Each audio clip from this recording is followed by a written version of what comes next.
বলা না বলার জগতে আপনাকে স্বাগত জানাই।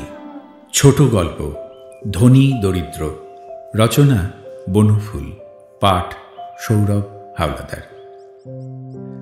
নমস্কার মহেশবাবু, ভালো তো সব? দন্তপংক্তি বিকশিত করে ধীরেনবাবু নমস্কার করলেন। সদ্য পাশ করা কলেজের ছোকরা জীবন কেরানির ছেলে মহেশ দাসকে নমস্কার করা দূরে থাক, গ্রাহ্যের মধ্যেই আনতেন না আগে ধীরেনবাবু। ইদানিং কিন্তু আনছেন, মানে আনতে হচ্ছে। ধীরেনবাবুর মনিব রায়বাহাদুর নির্মল শঙ্করের একমাত্র কন্যা জয়শ্রীর সঙ্গে বিয়ে হয়েছে মহেশ দাসের। বিয়ে যাতে না হয় ধীরেনবাবু গোপনে গোপনে সে চেষ্টার ত্রুটি করেননি। ধীরেনবাবুর ইচ্ছে ছিল অবনী সেনের সঙ্গে জয়শ্রীর বিয়ে হোক। অবনীও জমিদারের ছেলে, সুপুরুষ, জয়শ্রীর সঙ্গে ভাবও আছে, কিন্তু হল না। হলে ধীরেন ভাদুড়ির সুবিধা হতো। অবনীকে তিনি প্রাইভেটে পড়িয়েছিলেন কিছুদিন, তার পশার প্রতিপত্তি বাড়ত। এখন মহেশ দাসকে নমস্কার করতে হচ্ছে। ধীরেনবাবু আর একবার দন্তপংক্তি বিকশিত করলেন। মৃণালপুরে যাচ্ছেন নাকি? জয়া মা তো সিমলা থেকে নেমে গেছে শুনলাম অবনীর কাছ থেকে। মহেশ দাসের ভ্রু ঈষৎ কুঞ্চিত হল।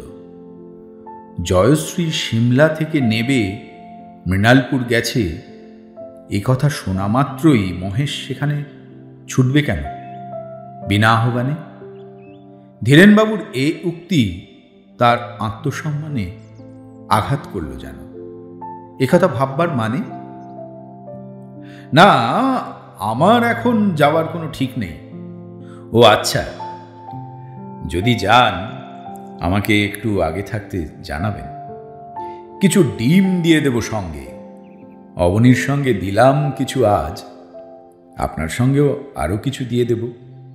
মৃণালপুরে ডিম পাওয়া যায় না কি না? অবনীবাবু গেছেন নাকি সেখানে? প্রশ্নটা বেরিয়ে পড়ল মহেশ দাসের মুখ থেকে। হ্যাঁ, বললে জয়ামার চিঠি পেয়েছে কাল, তাকে স্টেশনে তুলে দিয়েই তো আসছি। ঘাটটি কাত করে আর একবার হলদে দাঁতগুলি বার করলেন ধীরেনবাবু। তারপর মরাল গতিতে মোড়ের বাঁকে অদৃশ্য হয়ে গেলেন। লাম্বেগো হওয়ার পর থেকে ধীরেনবাবুর মরাল গতি হয়েছে। ঘাড় কাত করে সাপ বিষ ঢালে, ধীরেনবাবুও কি বিষ ঢেলে গেলেন? অবনী সেন জয়শ্রীর চিঠি পেয়েছে, কিন্তু সে কোনো খবরই জানে না। তার চিঠি পেয়ে অবনী মৃণালপুর চলে গেল। নিষ্ঠুর বিষটা মহেশ দাসের শিরা উপশিরায় সঞ্চারিত হতে লাগল ক্রমশ। খানিক্ষণ ভ্রু কুঞ্চিত করে দাঁড়িয়ে থেকে চলে গেল সে অবশেষে কলেজের দিকে। বিধবা মায়ের একমাত্র ছেলে মহেশ দাস, কিন্তু চমৎকার ছেলে, বিশ্ববিদ্যালয়ের কৃতী ছাত্র। মহেশের বাবা ছিলেন কলেজের কেরানি, অকালে হঠাৎ মারা গিয়েছেন। মহেশ অধ্যাপক হয়েছে সেই কলেজে। মহেশের সুখ্যাতিতে সকলেই পঞ্চমুখ। যেমন বিদ্বান, তেমনি স্বভাব চরিত্র, তেমনি স্বাস্থ্য। যদিও গরিব, কিন্তু বংশ বনিয়াদি। রায়বাহাদুর নির্মল শঙ্কর অপ্রত্যাশিতভাবে একদিন হাজির হলেন মহেশের মায়ের কাছে। অতি দূর সম্পর্কের আত্মীয়তা ছিল কিছু। অত বড় একজন ধনীর আগমনে মহেশের মা একটু ব্যস্ত হয়ে পড়লেন। রায়বাহাদুর যা বললেন তা আরও বিস্ময়কর। একটি ভিক্ষা আছে আপনার কাছে। মহেশের মা মাথার কাপড়টা আরেকটু টেনে নীরব হয়ে রইলেন। আপনার মহেশের সঙ্গে জয়ার বিয়ে দিতে চাই, যদি অনুমতি করেন ব্যবস্থা করি। জয়া এবার আইএ পাশ করল, এইবার বিয়ে দিতে হবে। রায়বাহাদুর নির্মল শঙ্কর তার সুন্দরী শিক্ষিতা মেয়ের জন্য তাঁর দ্বারস্থ হবেন, এ মহেশের মায়ের কল্পনাতীত ছিল। প্রস্তাব শুনে তিনি খানিকক্ষণ নীরব হয়ে রইলেন। তারপর বললেন, আপনার মেয়ের পাত্রের অভাব কি? আমরা গরিব। বাধা দিয়ে রায়বাহাদুর বললেন, আপনি অমন ছেলের মা, আপনি গরিব হতে যাবেন কোন দুঃখে? মহেশের মা আবার চুপ করে রইলেন খানিকক্ষণ। তারপর বললেন, আচ্ছা, ছেলেকে জিজ্ঞেস করে দেখি। মহেশও প্রথমটায় রাজি হয়নি। সেও বলেছিল, মা, ওরা বড় লোক, আমরা গরিব। মহেশের মা হেসে উত্তর দিয়েছিলেন, বড় লোক হওয়া তো অপরাধ নয় কোনো, হলোই বা বড় লোক। নির্মলবাবু লোক খুব ভালো। তাছাড়া অত বড় একটা মানি লোক নিজে বাড়িতে এসে অনুরোধ করলেন। মেয়েও শুনেছি খুব ভালো। মহেশ চুপ করে রইল। তখন চুপ করে রইল, কিন্তু রাজি হয়ে গেল শেষ পর্যন্ত। নির্মল শঙ্কর বাবু নিজে আরো দুবার এলেন, লোক পাঠালেন কয়েকবার। দরিদ্র মহেশের ক্ষুধিত অহংকারটা তৃপ্ত হল বোধ হয়, কিংবা হয়তো আরো কিছু। রাজি হয়ে গেল সে শেষ পর্যন্ত। সকলেই আশা করেছিল নির্মল শঙ্করের বন্ধু এবং প্রতিবেশী জমিদার প্রবীর সেনের একমাত্র ছেলে অবনী সেনের সঙ্গেই জয়শ্রীর বিয়ে হবে। অবনীর সঙ্গে জয়শ্রীর খুব মেশামেশি দেখেই লোকে একথা ভেবেছিল, কিন্তু ভুল ভেবেছিল। তারা রায়বাহাদুর নির্মল শঙ্করকে চিনত না। তিনি জহুরি লোক। জমিদারের বিলাসী ছেলে অবনী সেনের তুলনায় বিদ্বান শুভ্রচরিত মহেশ যে কত ভালো, তা বুঝতে তার দেরি হয়নি। বিয়ের এই ইতিহাস। মাত্র মাস 6 আগে বিয়ে হয়েছে। সমস্ত দিন নানা কাজে ব্যাপৃত হয়ে রইল মহেশ। 3টে পর্যন্ত কলেজের ক্লাস ছিল। তারপর ইচ্ছে করেই সে গিয়ে যোগ দিলে ছেলেদের ডিবেটিং ক্লাবে। সেদিন ডিবেট ছিল একটা। ছেলেদের সঙ্গে টেনিসও খেললে সন্ধ্যা পর্যন্ত। তারপর বাড়ি ফিরে এলে। বাড়ি ফিরে এসে পড়াশোনায় মগ্ন রাখবার চেষ্টা করলে নিজেকে, কিন্তু কিছুতেই মন বসল না।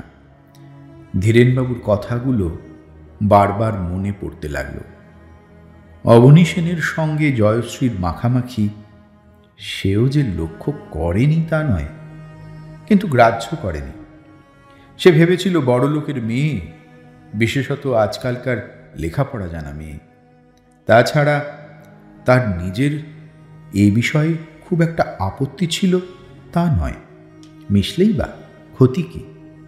হারেমের দিন তো আর এখন নেই।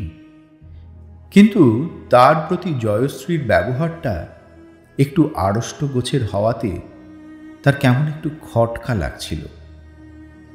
একদিনও সে প্রাণ খুলে কথা কয়নি তার সঙ্গে, ভালো করে হাসেনি। সে নাকি ভালো গান গাইতে পারে, কিন্তু একদিনও গান গায়নি তার কাছে। সম্মানিত অতিথির প্রতি লোকে যেমন মুখোশ পরা ভদ্র ব্যবহার করে, জয়শ্রীও তার সঙ্গে তেমনই ব্যবহার করে চলেছে। সর্বদা কেমন যেন আড়ষ্ট ভাব। শ্বশুরবাড়ির সম্পর্কে তার নিজের আচরণও তেমন স্বচ্ছন্দ নয়। সমস্ত ব্যাপারটাই কেমন যেন লেফাপা দুরস্ত কাণ্ড। মার্বেল পাথরের মেঝে, দামি কার্পেট পাতা রয়েছে, পা দিতে সংকোচ হয়। বহুমূল্য সোফা সেটি, বসতে সাহস হয় না। চতুর্দিকে ঝকঝক তকতক করছে। যেদিকে দৃষ্টি ফেরাও কেবল ঐশ্বর্যের চাকচিক্য। মহেশ একদিনও স্বাচ্ছন্দ্য অনুভব করতে পারেনি। বাড়ির ছেলে মেয়ে, চাকর চাকরানি, সোফার সহিস সব ফিটফাট। মিনার্ভা কার, ওয়েলার ঘোড়া, মুলতানি গাই, অ্যালসেশিয়ান কুকুর। মহেশের কেমন যেন ভয় ভয় করত সর্বদা। বিয়ের পর জামাই হিসেবে যখন গেল সে, তখন তাকে কেন্দ্র করে বিশেষ কোনো হৈ হৈ উঠল না।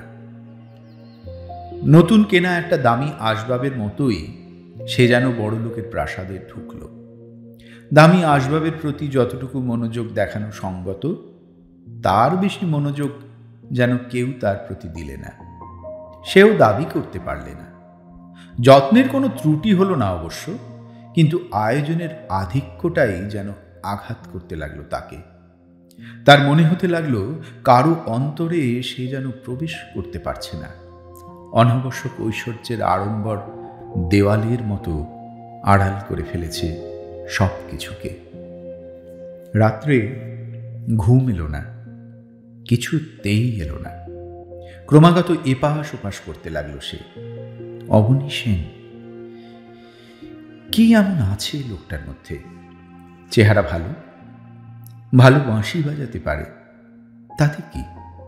জয়শ্রী অবনীকে খবর দিয়েছে মৃণালপুরে যাবার জন্য, অথচ তাকে কিছু লেখেনি। এর মানে কি? সে যে সিমলা থেকে চলে এসেছে এ খবরই তো সে জানে না। আশ্চর্য! জয়শ্রীর চেহারাটা মনের উপর ফুটে উঠল।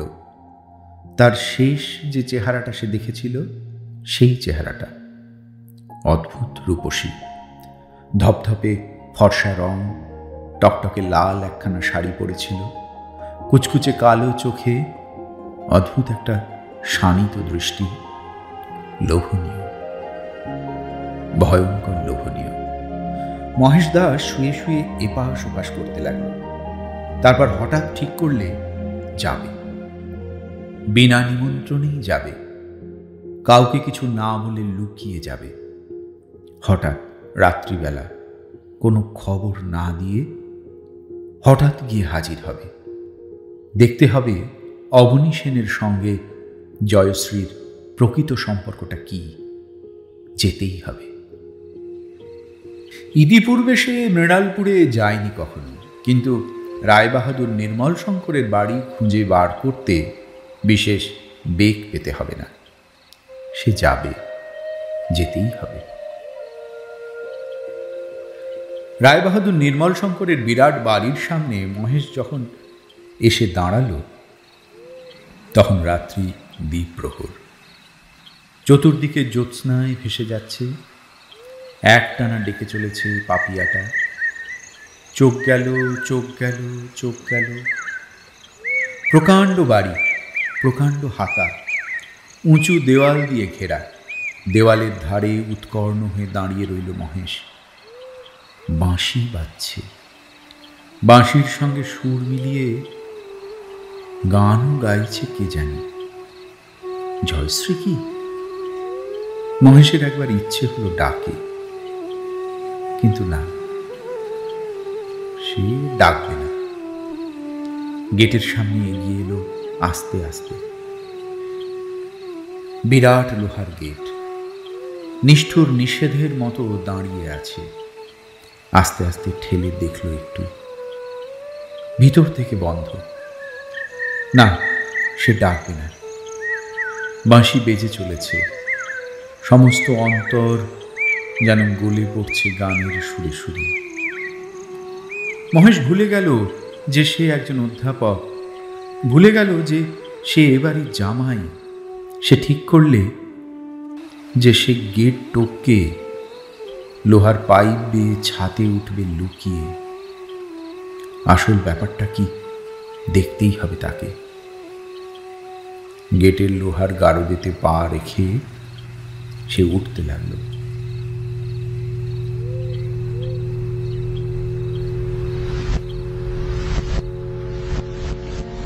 সকালে চায়ের আসরে সবাই জমে বসেছে। রেডিওতে বেহালায় ভৈরবী আলাপ করছে কে জানে। হঠাৎ মালিটা এসে বললে, হুজুর, বাগানে একটা লাশ পড়ে আছে, কোনো চোর টোর হবে বোধ হয়। রাত্রে গেট টপকে ঢুকেছিল, কুকুরে মেরে দিয়েছে। জয়শ্রীর দুঃসম্পর্কের একজন মামা বসেছিলেন। তিনি বলে উঠলেন, ইস, তাই নাকি? দুটো অ্যালসেশিয়ান এমনভাবে খুলে রাখিস তোরা? কুকুর তো নয়, যেন বাঘ। অবনী সেন বললে, পাহারা দেবার জন্যই তো কুকুর। চলুন দেখে আসা যাক। এখানকার দারোগা কে আজকাল? পুলিশে একটা খবর দিতে হবে। মহা ফ্যাঁসাদে পড়া গেল দেখছি। চলো জয়শ্রী, যাবে নাকি? যাচ্ছি, দাঁড়ান, ভৈরবীটার শেষ হোক।